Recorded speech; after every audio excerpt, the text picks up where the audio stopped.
So just for the benefit of those that are tuning in, my name's Alex Smith. I'm the founder of Leadeth, LinkedIn automation platform designed to help business owners turn connections into clients at scale.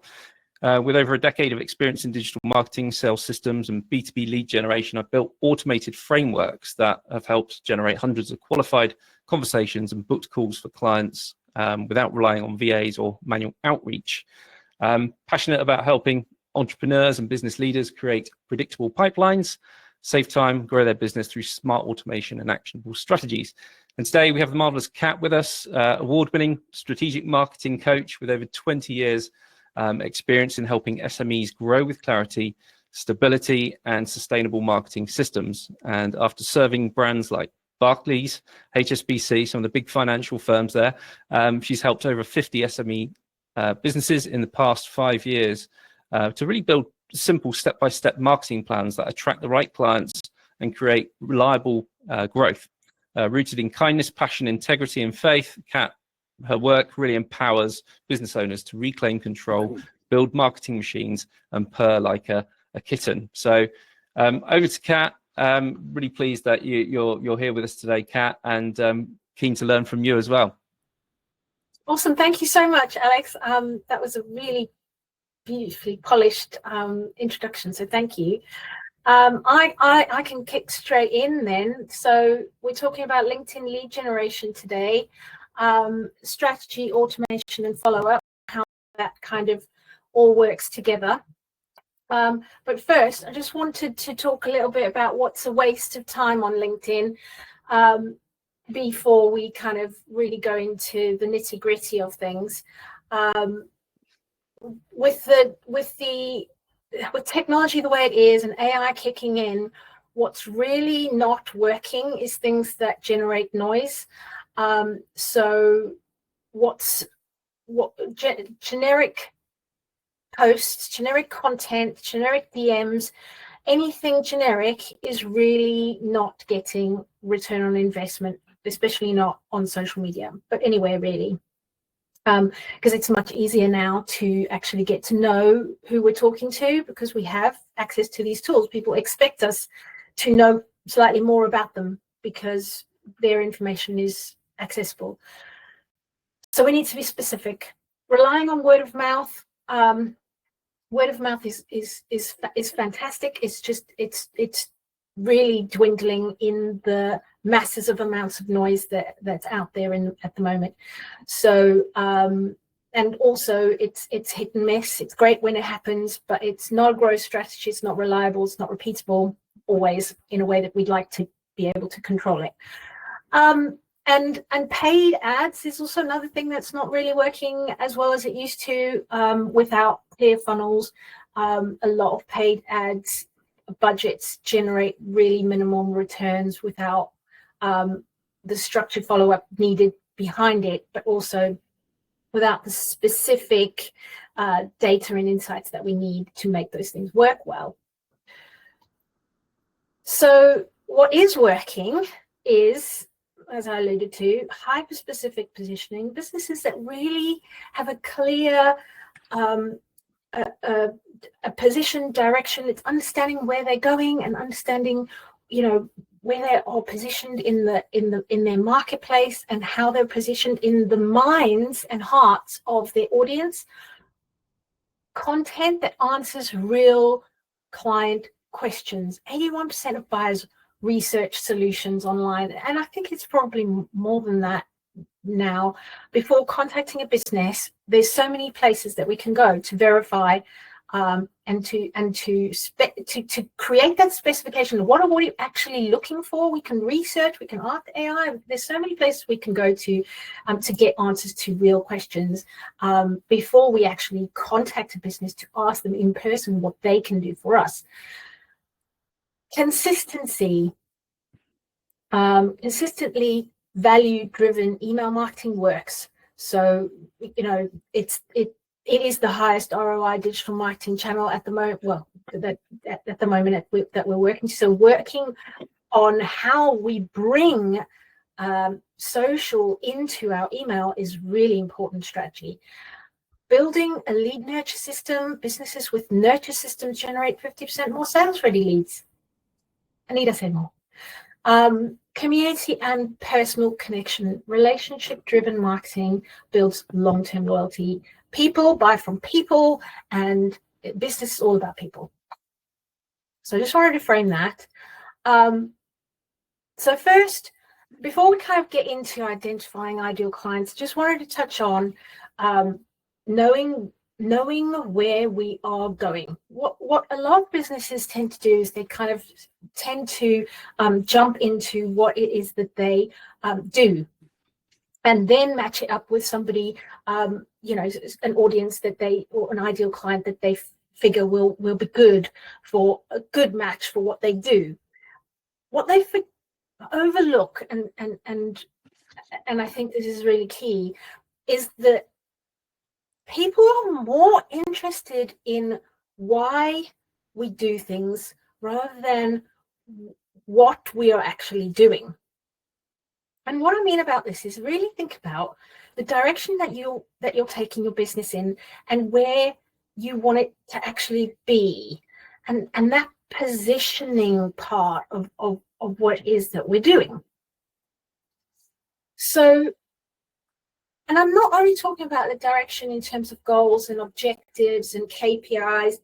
I'm really talking about like in terms of a movement. And I know we've got a variety of people in the room here. We've got people from all sorts of industries, some service-based industries, you know, business-related industries. We've got some engineering and manufacturing. We've got some, you know, business-to-business people in the room, business-to-consumer people in the room. But it's really important. This part is really important because we need to understand how to connect with people in a deeper way, so that they're not just buying another, I don't know, they're not just buying another, give me an example. We're not just buying another, I don't know, cake for a birthday, let's say, or we're not just buying another recruitment, you know, and we're not just, you know, getting into a transaction with another recruitment agency. We're trying to understand who we connect with and how we can go forward and move our business forward in partnership with that business. And I think partnerships are really important. So with that all in mind, it's about identifying ideal clients, right? So how do we do this?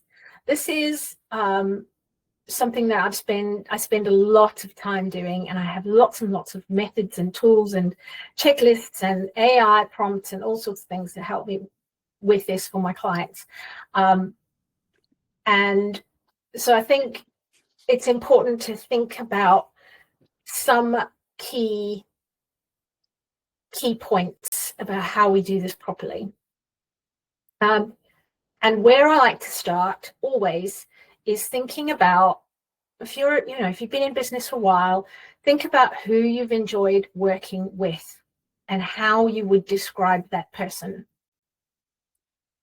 People that have paid you high ticket and they've always paid on time. People that have valued your expertise, made you feel valued. People who've committed to the process of working with you. There might be long processes that, you know, if you're in creative and marketing like I am, there's processes that we need to go through, and they take commitment, effort as well. So people who have talked about you, who've referred your business to other people, those are really good people to put it as ideal clients.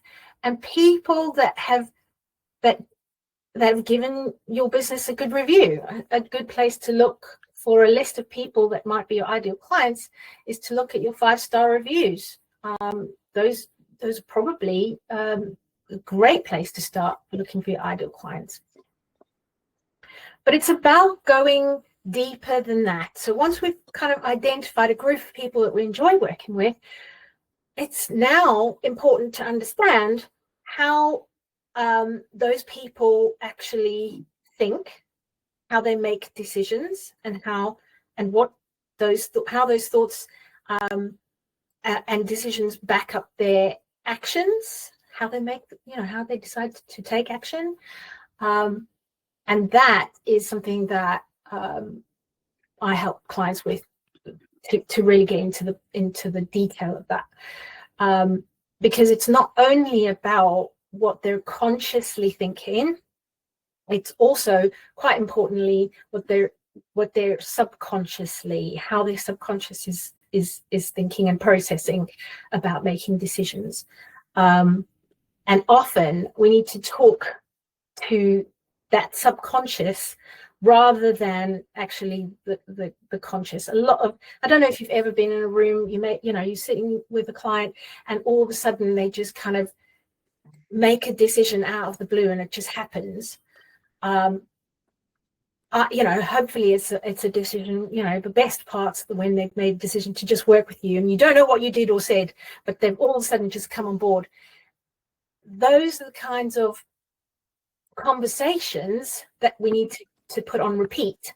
So we need to understand what it is that we said or did and when we said and did it that made that difference. And this is when these are the kinds of levels of detail that I like to go into with my ideal client profiles.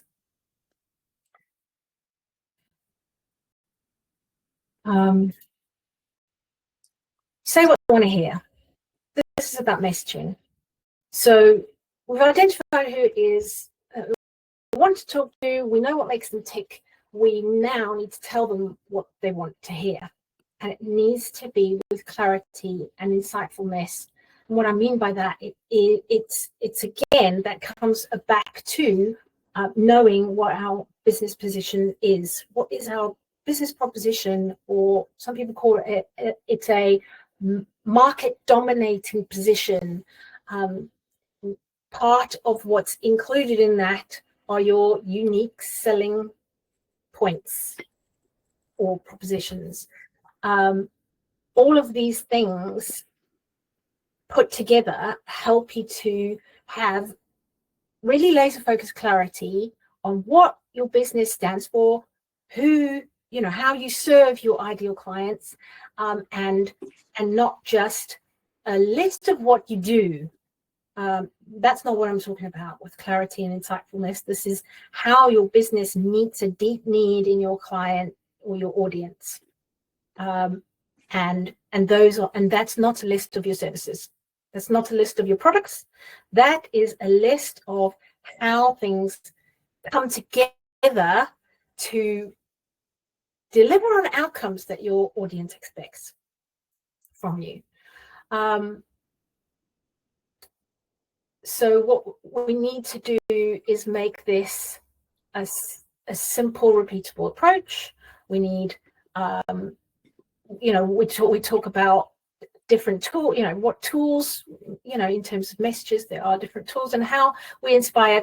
The messages need to inspire confidence in your ideal clients. They need to feel like they can confidently trust you, and move to the next level with you. Then this is where a lot of my clients fall down.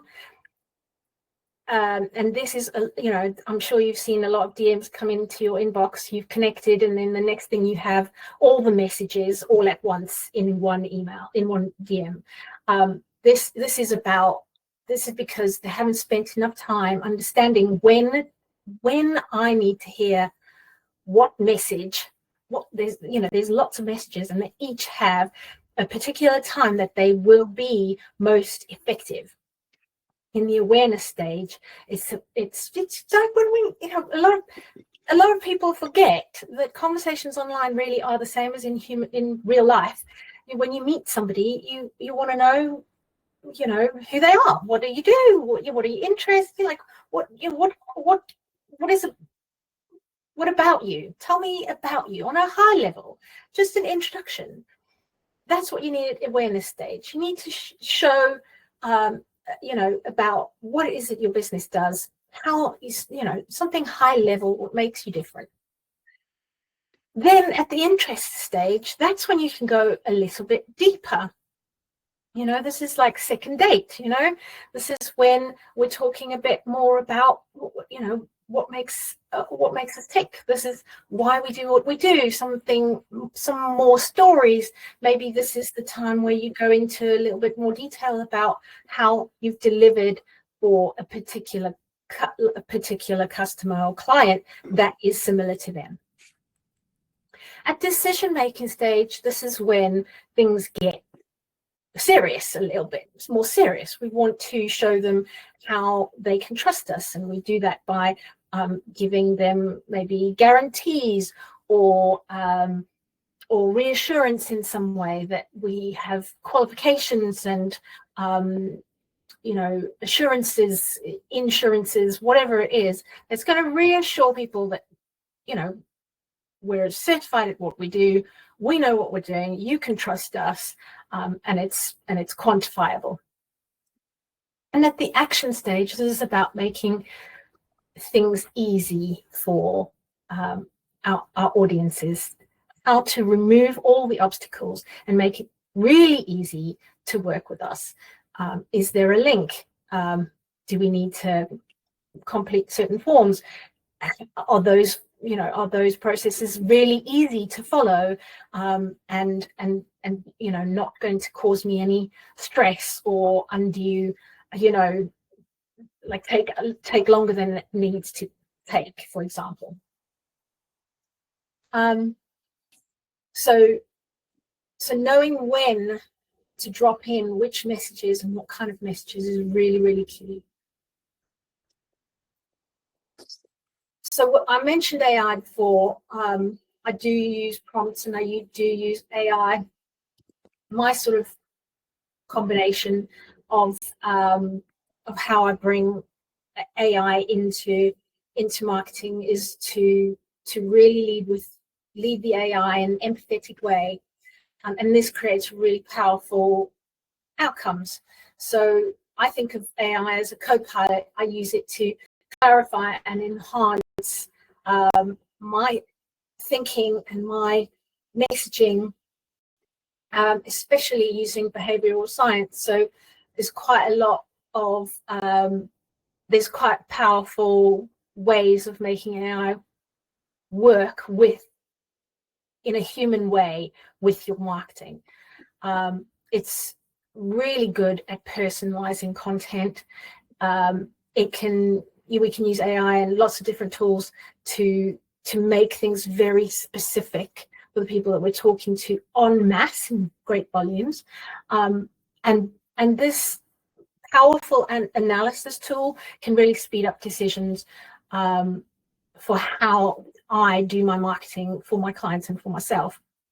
And also, this makes testing a lot faster. So I can test and fail and learn and retest and adjust much faster with the use of AI. But of course, I always believe that it's important that we stay in charge of the machines and not the other way around. And that is the end of my presentation. So I'll hand over now to you, Alex. Let me just stop sharing this. Thank you so much, Kat. That was brilliant, and it just kind of lays a lot of the foundation work for when we start working with clients, looking at that whole clarity piece. I'm not going to bore you to death. I just want to talk to you about the different frameworks that we've been using over the last kind of 5 years, and they've kind of come to something called the CLEAR framework. So I'm just going to explain what that is and how that works, and hopefully you can take out some nuggets, and you might find some little holes that maybe are missing in your current strategy. So this is the CLEAR framework that I'm talking about. Kat was absolutely spot on.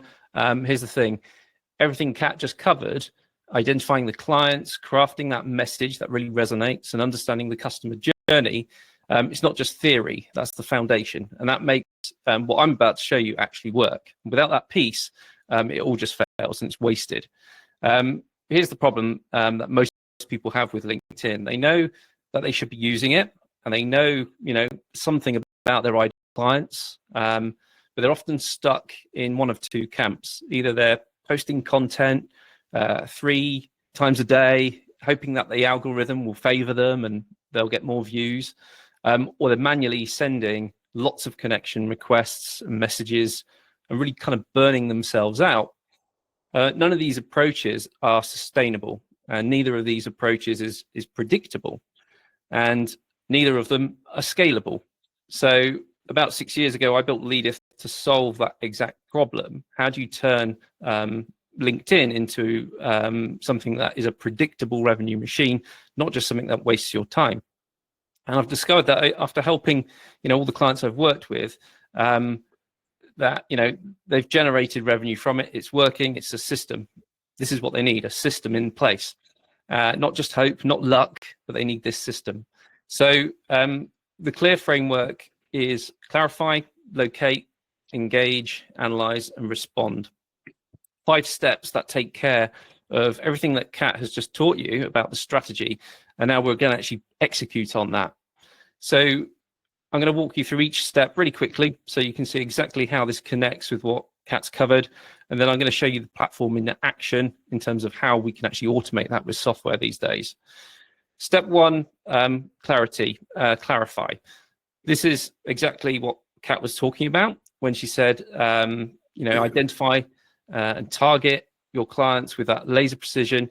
You can actually, it's very much the human-centric approach, and I always feel this is basically a human-centric approach. We're just using software to automate what you would be doing manually.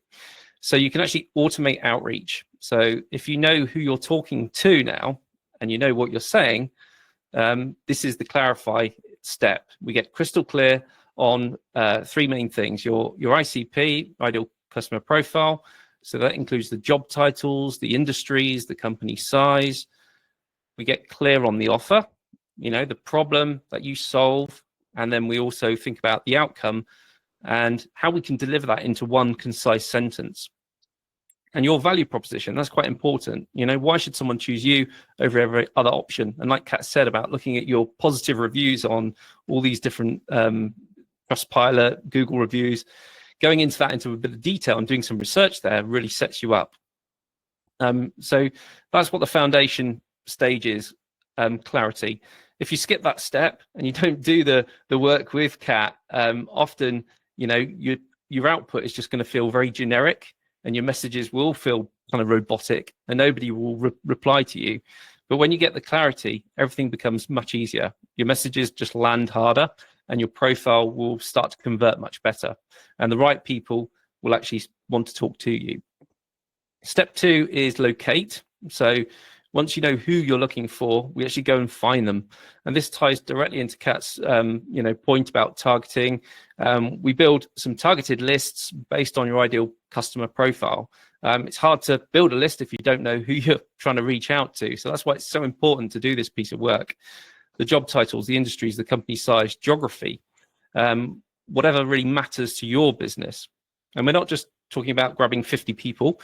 We actually take a sample set of around about 500 qualified prospects per campaign, because this is a volumes approach. You need to have enough people in your pipeline to account for the fact that not everyone, is going to accept your connection request. Not everyone is going to reply, and not everyone is going to book a call. So that's why we have to kind of allow for the volumes. And here's the key: we don't just dump everyone into one big giant list. We actually segment, and different industries, different geographies, different job titles, and that allows you to test. And as Kat said, you will fail from time to time. That's what marketing is all about. It's testing and measuring, and we've got to see what converts, and that's where the strategy comes into it. So turning LinkedIn into a predictable system. Step 3 is engage. Now, this is where Kat's messaging and the customer journey really comes to life, because we're starting intelligent human conversations with people on your list, and we use multi-touch campaigns, typically 5 to 7 messages spread out over time. I was speaking with a client this morning, and he's created this great software tool to solve a problem in transportation and logistics.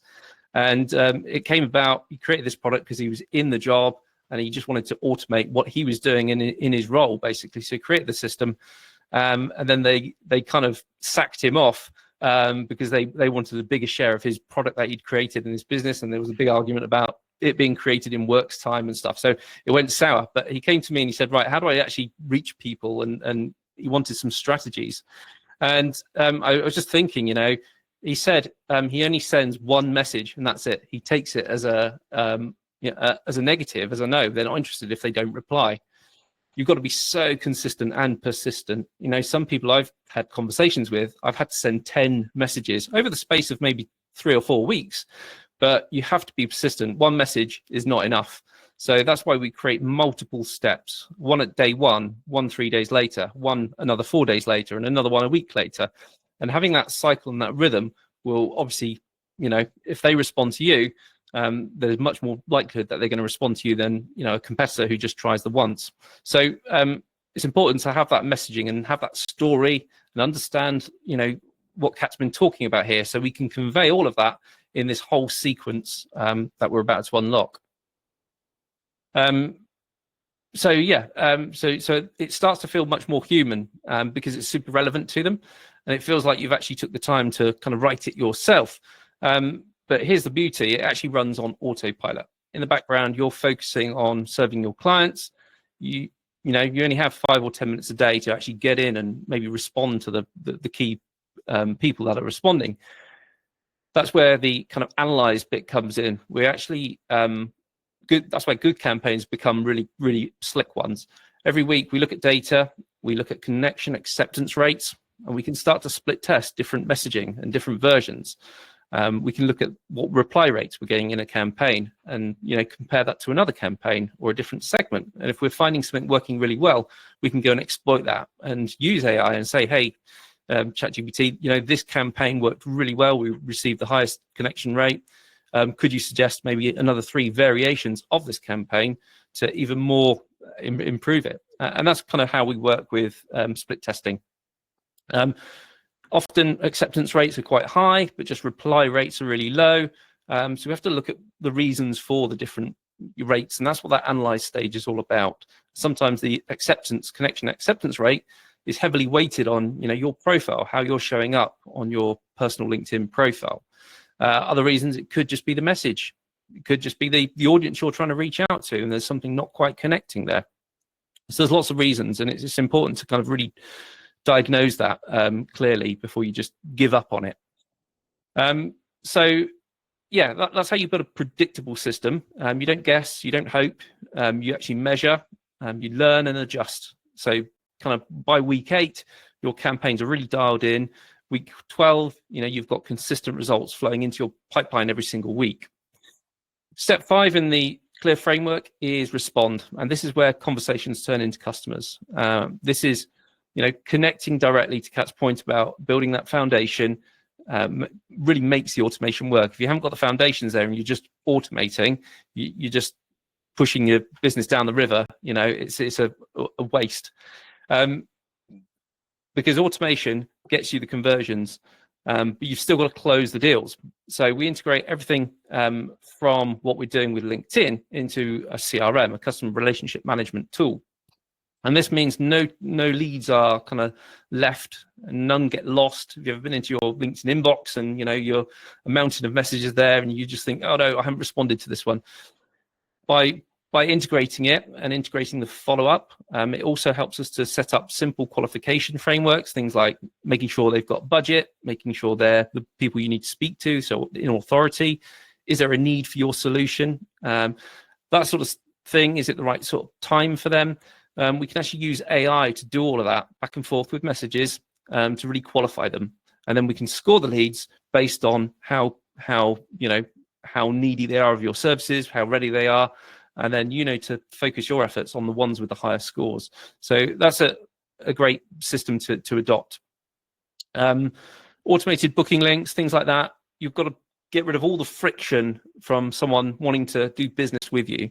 So you don't want to be going back and forth with diaries, with dates and times. It's just wasting time.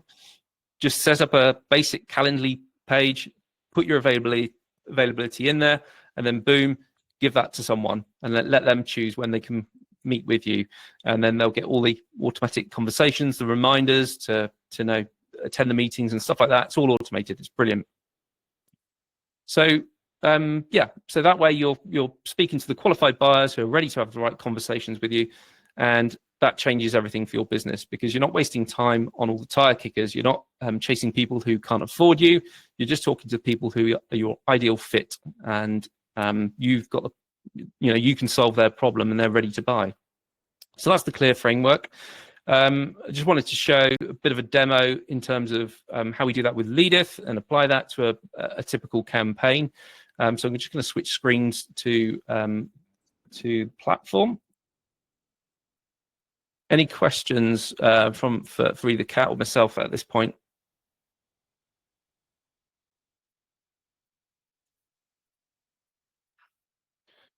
I think Jay, so you might need to unmute yourself.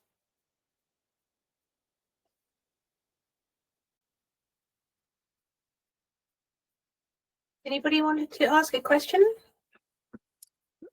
LinkedIn and automation. Mike, yeah,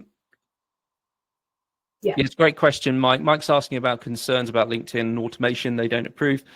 If you have a look at the community guidelines on LinkedIn, firstly, LinkedIn is heavily automating a lot of what they do. They use AI. I reckon probably more than 50% of content on LinkedIn is AI generative. If you were to employ somebody to connect with a list of people on your behalf via LinkedIn, and then send a message, and you give them some instructions around parameters around that template message, that is basically what we're doing. We're just using software to do it. Automation is just a phrase, a word. We're actually, there's no difference here to you doing it. LinkedIn have restrictions in terms of how many you can send out. So you can send out 100 connection requests per week. And how you go about doing that, LinkedIn aren't fussed. Obviously, if you're exceeding the limits, then that's where you hear about people maybe getting a profile.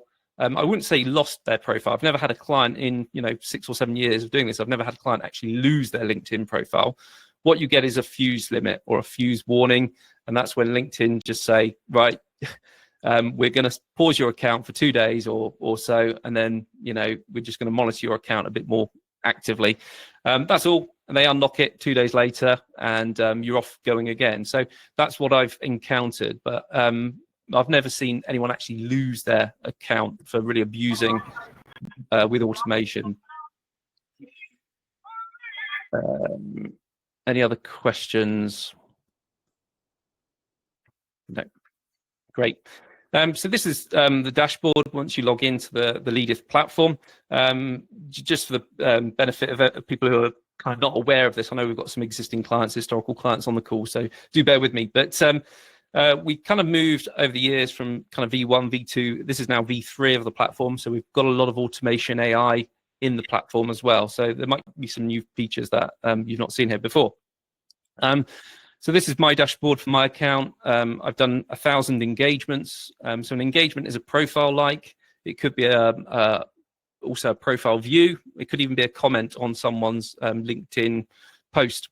So those are generated randomly, but there's a lot of learning that goes on up behind the bonnet here. So it knows your style. It knows, you've got to tell it and train it on your content. I've automated 492 connection request invites in the last month. I've sent 477 follow-up messages, and I've also sent a series of emails as well. Email is basically an email through the LinkedIn platform. And we can also use the tool to do drip email marketing campaigns, so a bit like cold email, because once you've connected with someone on LinkedIn, you've got their email address, and you can send them an email, a courteous email to follow up with them. So a typical campaign for me might look like this.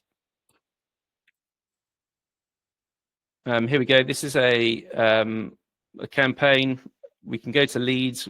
Firstly, where do we pull in the leads? Well, once you've identified the audience, we actually work with you and bring that audience list in from either LinkedIn, Sales Navigator. It could be a CRM database of connections that you want to start connecting with, or it could be a Google Sheet, and you could be manually finding all the right people on LinkedIn yourself. Takes a bit longer. I use Google Sheets for networking, so if anyone gives me their LinkedIn URL on a networking call, drop it into a Google Sheet, and then this would scrape the Google Sheet and automatically start some follow-up sequences for me, so I don't forget about following up with people. So the fields that we'd upload here is the LinkedIn profile URL, Mike. We'd also upload the first name, last name, but you don't need any of that, because obviously if you're going in with a LinkedIn list of LinkedIn profiles from LinkedIn, it will scrape all the email, it will scrape the LinkedIn profile, it will do all for you. And then we're dropping people into a sequence, and a smart sequence might look something like this. We might kick off with a bit of engagement, so a profile view, like maybe some of their posts. This gives you the visibility. Obviously, you've aligned your LinkedIn profile to your audience, so they're going to see you more frequently, and your profile is going to get seen and heard by more people. Start that trust building process. We then check if they've got an email address, and if they've got an email address or their LinkedIn profile is open, we can actually try and send an email. And if they haven't got an open profile, we can send a connection request message to them. And we can A/B split test the connection request messages here, try one variant, maybe try without a customized note. So we've got an ability to really customize these campaigns. We can also hook up emails. And then there's also an ability to use this, and this is where we're integrating with AI. So this is a chatbot. We can choose the chatbot that we want to use. And then we're sending real data about the prospect to the chatbot. And this one says, write an icebreaker for LinkedIn outreach that shows I actually read their content, all company info. It should sound natural, specific to the person. Keep it under 100 words. That's a bit long, maybe 50 words. Return only the exact icebreaker sentence, no prefix, no postfix. So this is like a chat prompt, but built into your outreach software. And I could even say, write in British English, because that's more my style as well.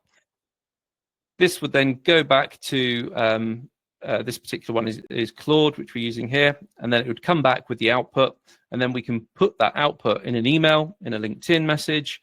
We've even got a voice drop feature coming in very shortly, where you'll be able to record 50 seconds of your voice, and then it'll literally do a voice memo drop into someone's LinkedIn inbox, and very much a personalized message sounding like you.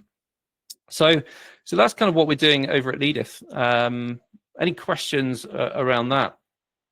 I think Mike's dropped a question into the chat about how do you see an email before you connect, but I'm not quite sure what that means, Mike. Yeah, so you'd have to scrape their email address. Some people have emails publicly visible, but the majority don't. So you would need to connect first with them to get their LinkedIn email address. You can actually scrape emails from a variety of different sources, Snovio, Drop Contact.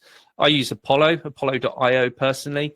They're great platforms for searching for your ICP, searching for your audience, and then spitting out company data.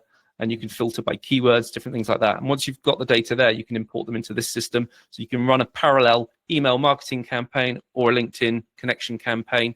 Obviously, having a multi-channel campaign is going to be much more powerful than just sticking to LinkedIn, because a lot of people, LinkedIn might not be their go-to. So when you can have email as well as in-mails and all the other types of messages, and if you've got a content strategy, then that would really support it. So so in terms of what this looks like on a day-to-day basis, because we do all the configuration for you, we don't get you bogged down in systems and automation. You just come to an inbox, and it's a unified inbox that consolidates all the LinkedIn messages into one place. We're syncing this data into your CRM, so you've got a full track record of all the conversations that you've had with people. You can see here, if I click the bot button, so I've actually trained up an AI to just sit in my inbox and respond back to people appropriately. And this is basically a list of all my conversations I've had with people. And you can see the history of conversations. And where you see the little bot here, that's where AI has sent a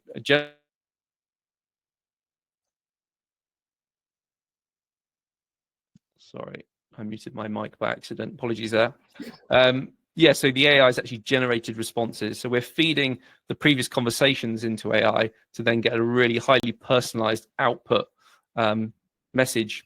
Or we could just send a bespoke prompt back, write a message wishing them happy birthday or whatever, and choose to generate that with AI. So this is having a really enhanced AI approach towards your messaging, towards your LinkedIn strategy.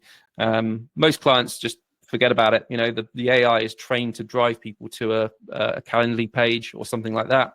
So the messages just happen in the background. And they're never in LinkedIn. They just let it do it on autopilot. So seeing that more and more, but you've got full control if you're a bit dubious, if you're not sure about AI, whether it hallucinates and things like that. It's all to do with the training. And if you train these models really well, you'll get some fantastic results. I could go on for hours and hours on this sort of stuff, and I'm mindful we're kind of 49 minutes in now. Sarah, you were saying how long does it take to train the AI? Literally, we can train it in about half an hour. It depends on how much content you've got to train it on. So it's uploading PDFs, website URLs, previous objections, things like that, common messages you get back on AI.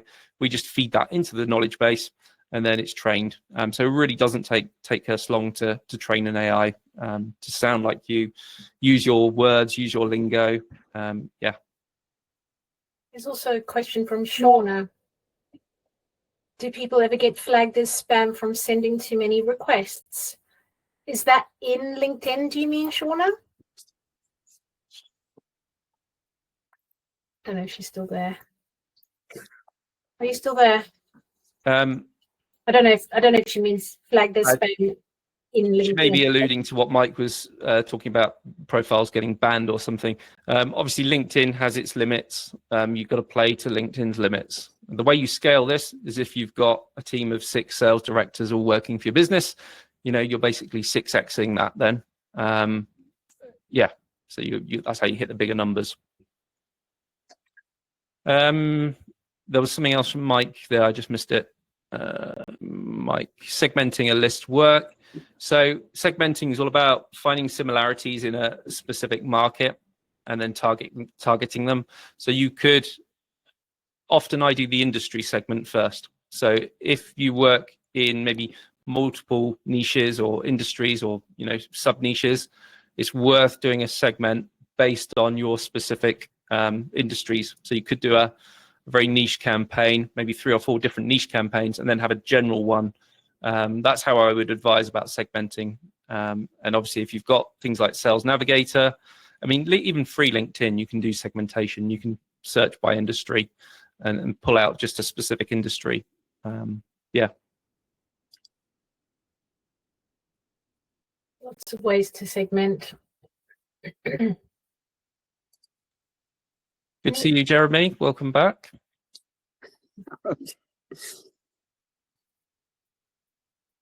Right. Any other questions? It's really insightful looking at Leadeth 3.0. Mike's asking if Sales Navigator is required. It's not a requirement. It just unlocks a lot more filtering. Ultimately, Sales Navigator give you a free trial for 1 month. So you could pull 6 months worth of data in your first month when it's free, and then cancel it on when you just sign up to it. That will give you 6 months of filtered, segmented leads that you can then sit in the Leadeth system and then chip away at slowly over the next 6 months. So you don't need expensive Sales Navigator. And I think the costs have got up recently. I looked at it, was about £90, I think, a month. Just get the free trial and then just use it for free if you can, or if there's a deal on. Sales Navigator is far better just at the start of the campaign. And then if you've got something like Premium, that can help with the number of messages you're pushing out as well. But I tend to I'm a cheapskate, so I've only ever bought it when I'm finding data initially to load up the campaigns. Yeah, it does make it a lot easier in Sales Navigator. You can even segment by the length of time that the account has been going. So you can segment by growth stages. So, you know, depending on whether they're a startup or growth, or, you know, in growth stage or established businesses. Wow. So you can do a lot of different ways of segmenting. Well, Mike's been paying for Sales Navigator for 10 years, he said. So, wowzers, that's a huge investment. You're probably seeing a return on it, I hope, because that's just a huge figure. hate to imagine what that totaled up over the years. Excellent. So next steps, Kat. Do you want to signpost people if they're interested in? Obviously, Yes. we're gonna send some email comms out after this and a recording of the session. But just if Kat, if you've got any directions to signpost people to. Yes, thank you for reminding me. I would have just said goodbye and kind of left it. Terrible. So if you guys are interested in looking into the strategic side of your marketing a little bit more, then please feel free to book a call with me. I'll drop the link in here in a moment. I do a 45-minute call. It's valued at just under £300 because it's so insightful. It's called the Insight Session, but it's free for you to join. So let me drop that link in here, and hopefully, and in that call, we'll dive deep into what it is that's potentially holding your marketing back, and ways that we can improve the results that you're getting from it. So I'll drop that link in now. Thank you, Kat, and thank you for your input today. As we just wrap this up then, so you can actually access Leadeth free of charge for 10 days without having a credit card. It's crazy. It costs me a bit, but I've made that available. I'll pop a link in the chat. It's a complex bit of tool, and you kind of need someone to guide you through it. And I'm happy to put some support measures in place. Mike, you're asking, how much does it cost monthly? I would love to hop on a call and chat with you in a bit more detail, but just as a baseline figure for you, 175 plus VAT per month. That includes all my support to build campaigns for you. So it's kind of a done with you program where we're building the campaigns, training the agents, getting it all working for you. So see me as a fractional CMO coming on board, basically. So I hope this has been helpful. I've also got a community, so I'm going to share links afterwards to the community where I go in deep for about 10 minutes on each of the clear different frameworks. Happy to make that resource available to you because hopefully it will really help you to help with your audiences as well. But yeah, thank you everyone for joining. It's been a pleasure to see your faces, and hopefully you've got some value from the session today, and it's inspired you to just keep pushing and keep driving those leads and nurturing them. Thank you so much, Alex. Thanks everyone. Take care. Thanks, Kat. Thank you.